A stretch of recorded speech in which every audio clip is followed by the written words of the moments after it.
साधक को चाहिए कि प्राप्त विवेक के द्वारा अपने मन की दशा का भली भांति निरीक्षण करे कि उसकी आंतरिक रुचि क्या है, उसमें कौन कौन सी आसक्तियां अर्थात राग छिपे हैं।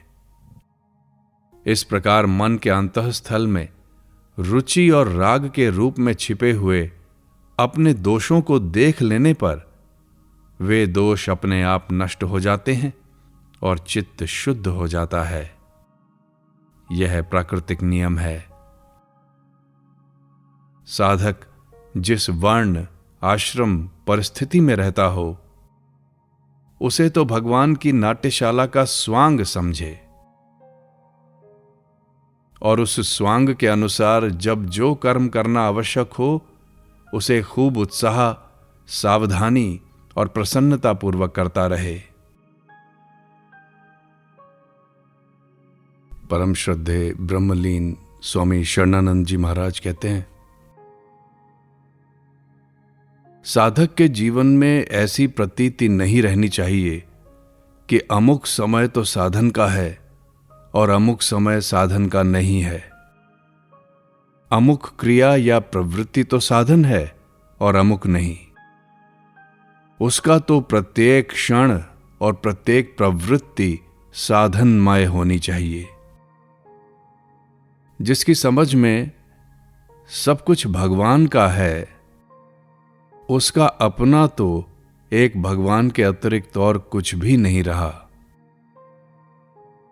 फिर उसकी कोई भी प्रवृत्ति भगवान की सेवा से भिन्न हो ही कैसे सकती है। उसके जीवन का प्रत्येक क्षण भगवान की प्रसन्नता के लिए उन्हीं की दी हुई योग्यता से उन्हीं की सेवा में लगेगा। इसके सिवा दूसरा साधन हो ही क्या सकता है। चित्त की शुद्धि।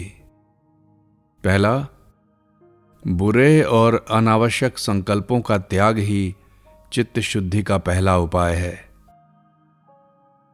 जिस क्रिया से किसी का अहित होता हो, तद विषयक संकल्पों का नाम बुरे संकल्प हैं। जिसका वर्तमान से संबंध ना हो, जिस संकल्प को करने की साधक में योग्यता या शक्ति ना हो, यदि शक्ति या योग्यता हो तो भी वर्तमान काल में उसे पूरा करना आवश्यक ना हो या संभव ना हो, ऐसे संकल्पों का नाम अनावश्यक संकल्प हैं। इनकी निवृत्ति के बाद साधक के मन में जो आवश्यक और भले संकल्प उठते हैं, उनकी पूर्ति अपने आप होती है। यह प्राकृतिक नियम है। दूसरा, आवश्यक और भले संकल्पों की पूर्ति में भी उस पूर्ति के सुख में रस न लेना, किंतु ईश्वर की अहेतुकी कृपा का अनुभव करते हुए उनके प्रेम और विश्वास को पुष्ट करते रहना, यह चित्त शुद्धि का दूसरा उपाय है। आवश्यक संकल्प उनको कहते हैं जिनके अनुसार साधक की प्रवृत्ति होना स्वाभाविक है और जिनकी पूर्ति का संबंध वर्तमान से है। जैसे भोजनादि शरीर संबंधी क्रिया विषयक संकल्प एवं अपनी योग्यता के अनुसार अन्यान्य वर्तमान प्रवृत्ति से या निवृत्ति से संबंध रखने वाले संकल्प। भले संकल्प उनको कहते हैं जिनमें किसी का हित, प्रसन्नता निहित हो। चित्त शुद्धि का तीसरा उपाय, जब कभी साधक को ऐसा प्रतीत हो कि मेरे आवश्यक और शुभ संकल्पों की पूर्ति नहीं हो रही है, तो उस समय मन में किसी प्रकार की खिन्नता या निराशा को स्थान नहीं देना चाहिए, किंतु ऐसा समझना चाहिए कि प्रभु अब मुझे अपनाने के लिए, मुझे अपना प्रेम प्रदान करने के लिए, मेरी मन की बात पूरी न करके अपने मन की बात पूरी कर रहे हैं तथा ऐसे भाव से उन प्रेमास्पद के संकल्प में अपने संकल्पों को मिलाकर उनकी प्रसन्नता और उनकी प्रेम प्राप्ति की आशा भरी उमंग में आनंद मग्न हो जाना, यह अंतःकरण की परम शुद्धि का अंतिम साधन है। चित्त शुद्ध होने से निर्विकल्प स्थिति और संदेह रहित बोध होता है। उस समय साधक के जीवन में सब प्रकार के दुखों की निवृत्ति तथा स्वाधीनता और सामर्थ्य का अनुभव होता है। परंतु उससे होने वाले सुख में भी साधक को संतुष्ट नहीं होना चाहिए और उसका उपयोग भी नहीं करना चाहिए। प्रत्युत उदासीन भाव से उसकी उपेक्षा करके भगवान के प्रेम और विश्वास को ही पुष्ट करते रहना चाहिए। सिद्धांत और साधन। साधक के लिए वही सिद्धांत सर्वश्रेष्ठ मान्य है जिसके समझने में उसे किसी प्रकार का संदेह ना हो और जिसके अनुसार अपना जीवन बना लेने में उसे किसी प्रकार की कठिनाई का बोध न होता हो। अर्थात वर्तमान में प्राप्त परिस्थिति और योग्यता के सदुपयोग से ही जिस सिद्धांत के अनुसार जीवन बना लेना सहज हो, जिसमें निराशा के लिए कोई स्थान न हो, जो उसको सबसे अधिक प्रिय हो तथा जिसमें उसका पूर्ण विश्वास हो।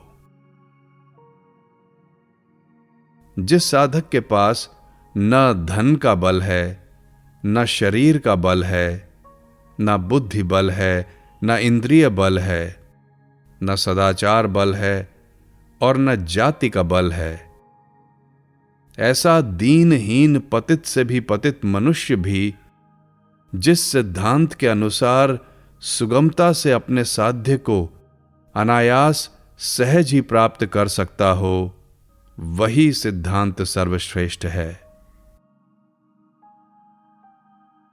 जो सिद्धांत प्राप्त योग्यता के सदुपयोग द्वारा साधक को साध्य की प्राप्ति करा देने में समर्थ हो, वही उसके लिए वास्तविक सिद्धांत है। अपने सिद्धांत का अनुसरण करते हुए दूसरों के सिद्धांत का आदर करना ही धर्म है, क्योंकि धर्म सभी सिद्धांतों का समर्थक है। भाव, संकल्प और कर्म की शुद्धि। किसी भी कर्म की शुद्धि के लिए यह जानना परम आवश्यक है कि उसका उद्गम स्थान क्या है, अर्थात कर्म की उत्पत्ति कहां से होती है। तो विचार करने पर मालूम होता है कि कर्ता के भाव और संकल्प से कर्म बनता है। अर्थात पहले कर्ता किसी भाव से भावित होकर स्वयं कुछ बनता है, तब उसके अनुसार संकल्प और कर्म की उत्पत्ति होती है।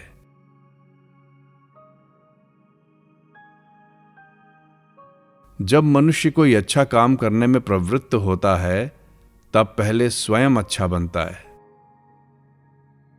वैसे ही जब किसी बुरे काम में प्रवृत्त होता है, तब पहले स्वयं बुरा बनता है। जैसे चोर बनकर चोरी करता है, भोगी बनकर भोग करता है, सेवक बनकर सेवा करता है, इत्यादि।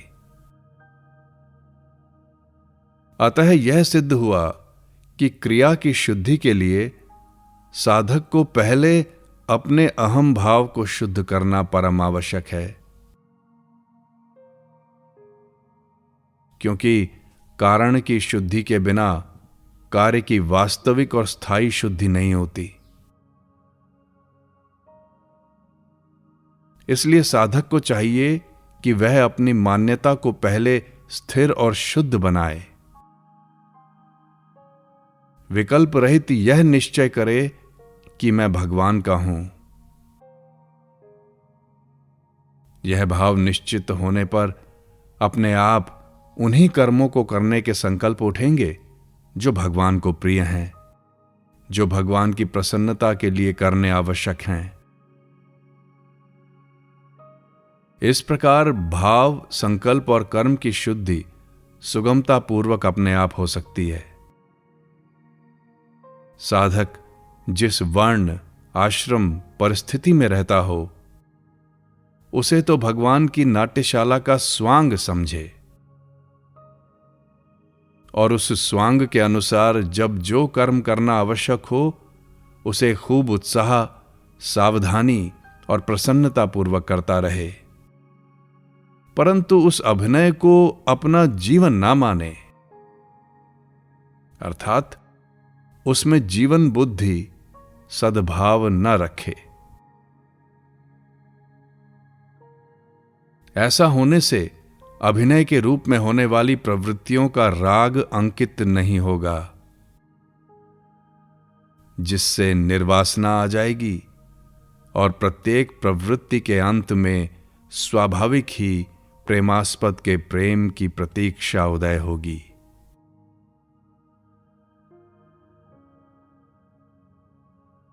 क्योंकि अभिनय काल में यह भावना जागृत रहती है कि हमारे हिस्से में आया हुआ अभिनय ठीक ठीक पूरा हो जाने पर हमारे प्रेमास्पद हमें अवश्य अपनाएंगे, हमसे प्रेम करेंगे।